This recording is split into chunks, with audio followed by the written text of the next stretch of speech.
Most people's life stories are lost forever, but yours doesn't have to be.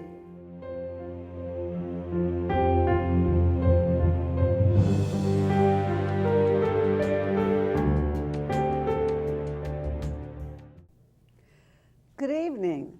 For tonight's show of life stories, I'm very pleased to have Mario Moscaritolo. I hope I got that right this time. You did. Okay. Very good. Great, great. Mario came from the Everett area to do the show for us, and tonight we're going to focus on his artwork. But before we get into that, first I'd like to ask him, tell me a bit about your early life, your childhood, where the number of siblings you have in your family, and a little bit about how you grew up. Well, my parents migrated to the United States from Italy around Naples, and they came here and settled in the Boston area and raised a family. I have 3 sisters, and I'm the only boy. And my sisters tell me that I was spoiled. But were you the youngest? Or? No, I'm number 3. Number 3. Number 3, yes. And I grew up in an apartment building and went to public school.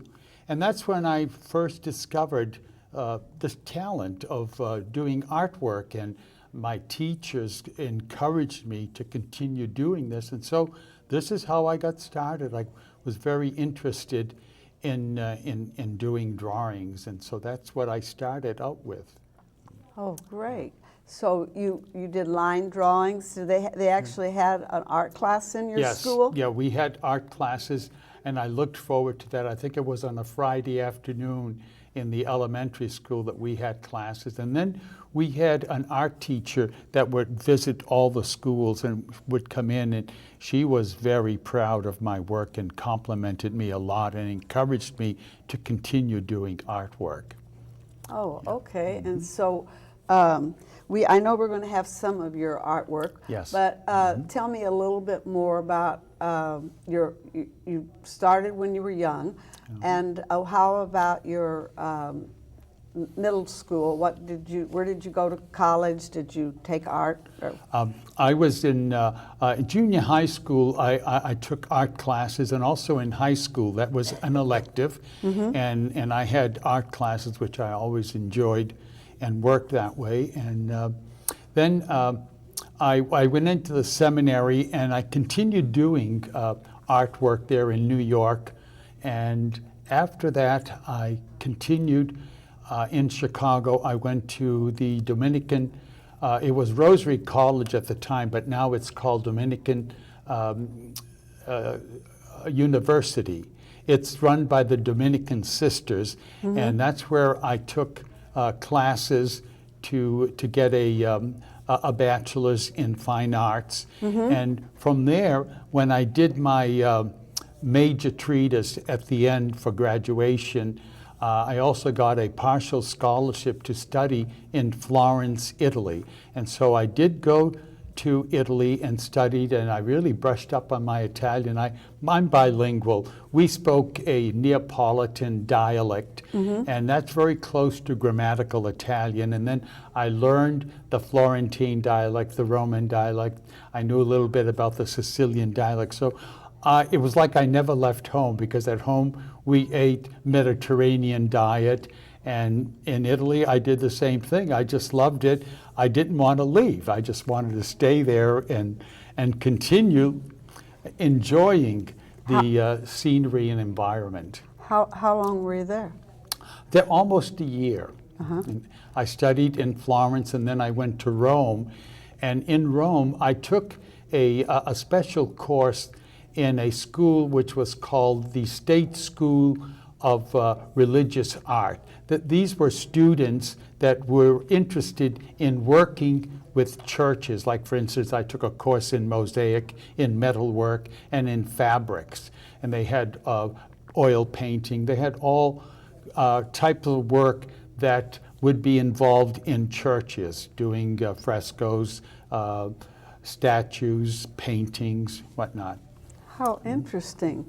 So let me ask you about what was your first piece of artwork that you did?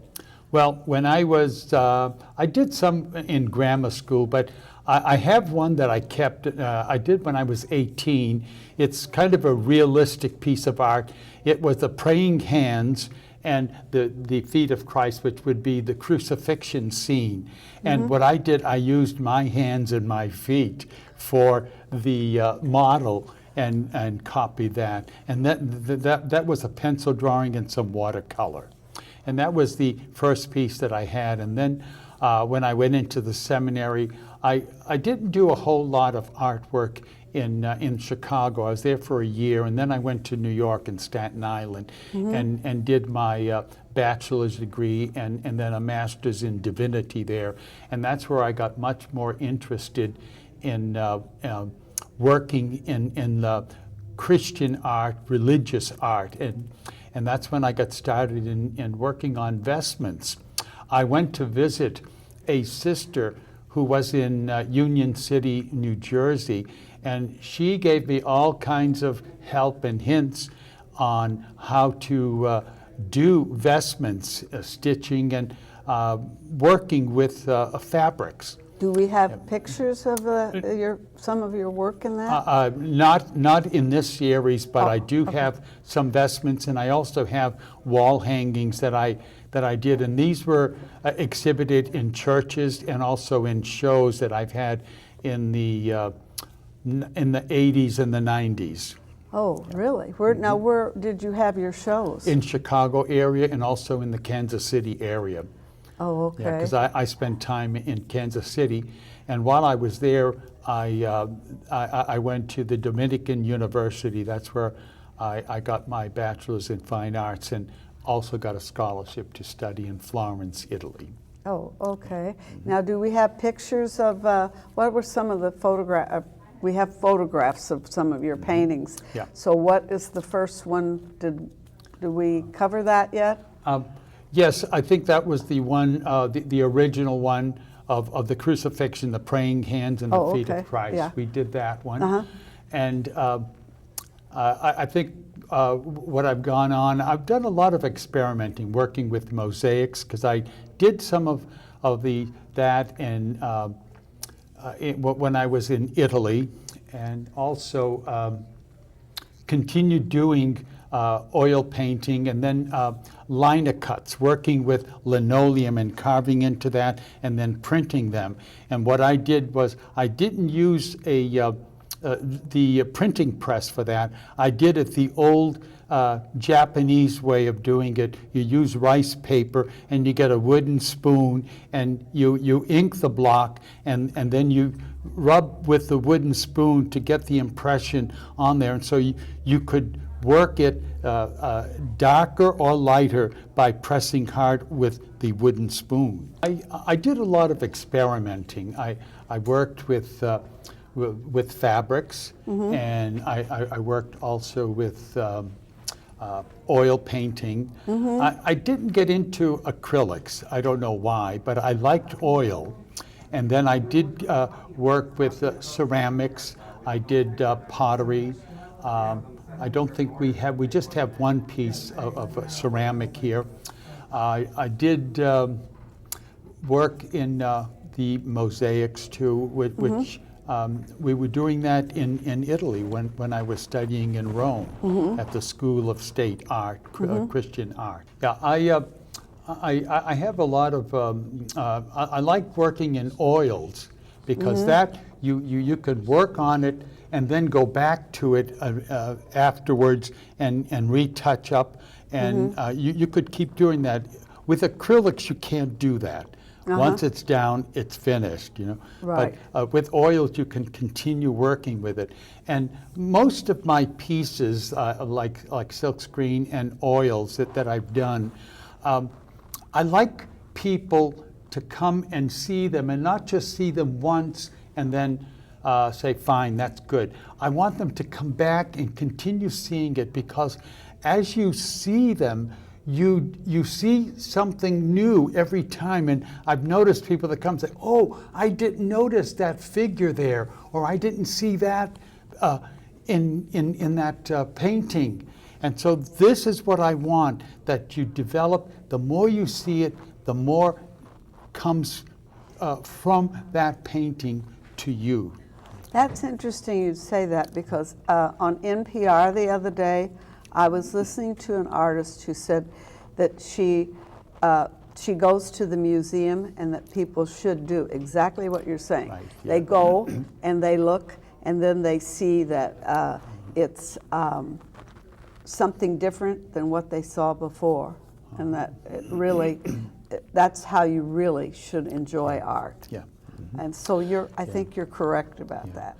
There are pieces that I've done. I've kind of switched on from realistic art to more abstract art. I find that is a little more, I think for people to enjoy, it's a simplified form. It doesn't have that intricacy of detailed work with human figures, so that's something that I find much more interesting, because the person has to become immersed in what they're seeing there and take what they have with them to enjoy the piece. And the more they come to see it, the more they will get out of that painting and enjoy it. Right.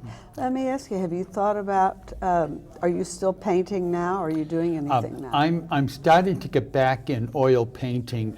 I don't have a space right now. I'd like to have a little studio where I can do some of that, and also work with fabrics too. I did a lot of banners, and many of them were used in churches, and I've done some abstract banners.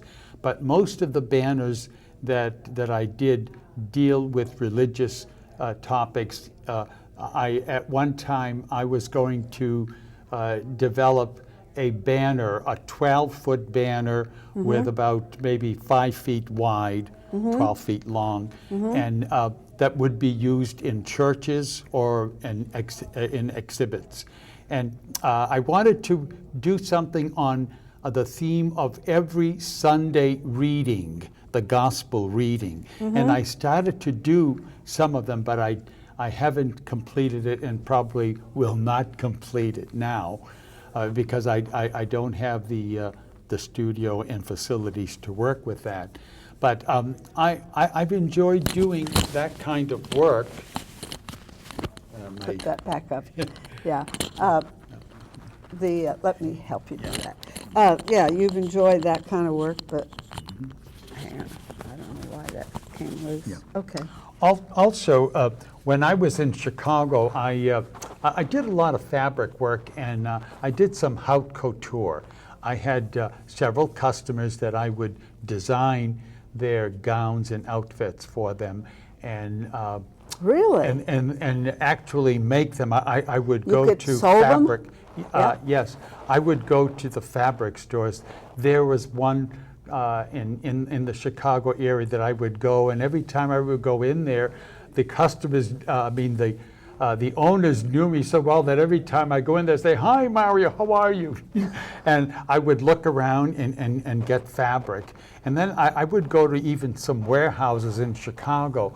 And it was interesting because I went to one of them, it was Siegel's. And the secretary there was Greek. And I had studied Greek, and I memorized a few phrases, and I did give her some of these phrases, and she was so impressed with them that she said, "Oh, go into the warehouse, pick out the bolts of fabric that you want, and just bring them out here." And so that's what I did. So I would go there and get my fabrics, and then with the people that I was making their gowns and outfits, I would show them. Yeah, how did you find your clientele? That's very interesting. They were friends of mine. Oh, they were friends. Friends, Okay. and they wanted an outfit, and they were people that would be going to weddings and all kinds of affairs where they needed to dress up in gowns. And so I would work the gowns for them and have them fitted and do the hems and all that. I actually... Do you have photographs of them? No, I don't. You didn't keep them? No. Oh, I did some tragic. for my mother and also for one of my sisters. She had some of my the garments that I made for her.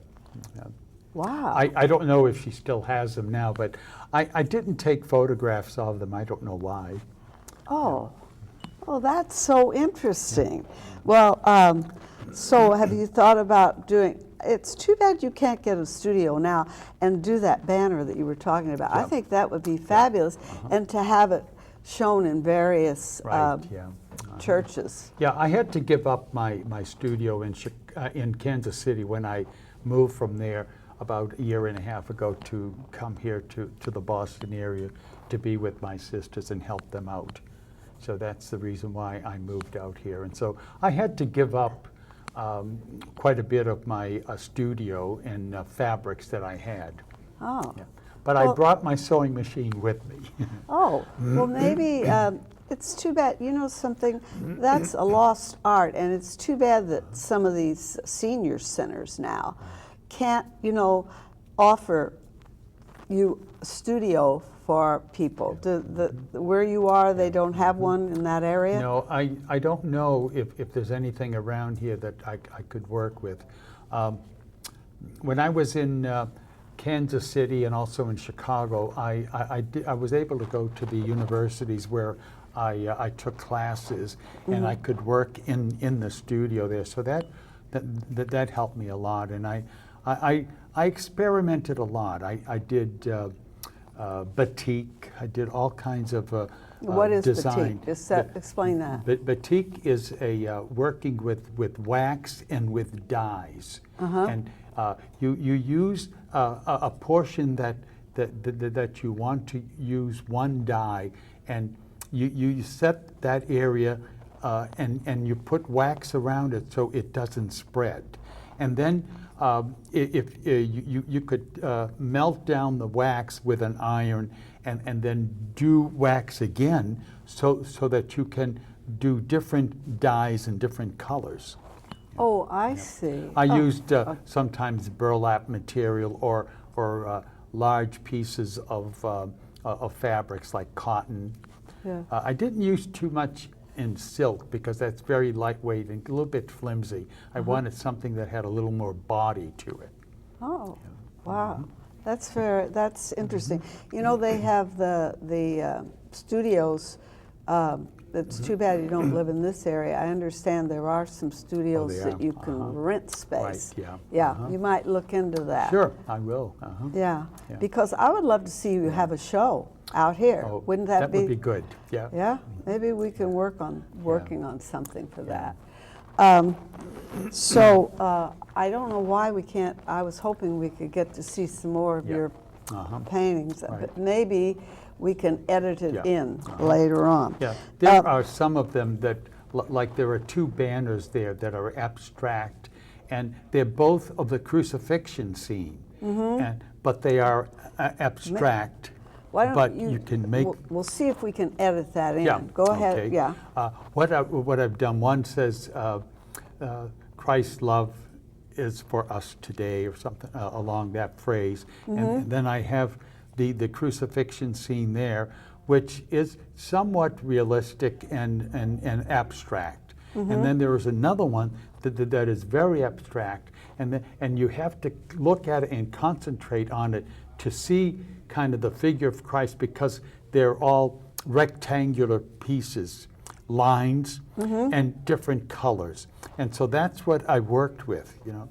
Well, And- let's see if we can't get that Right, one sure. up. Edit that into this so Yeah. that I'll talk with I think our that producer.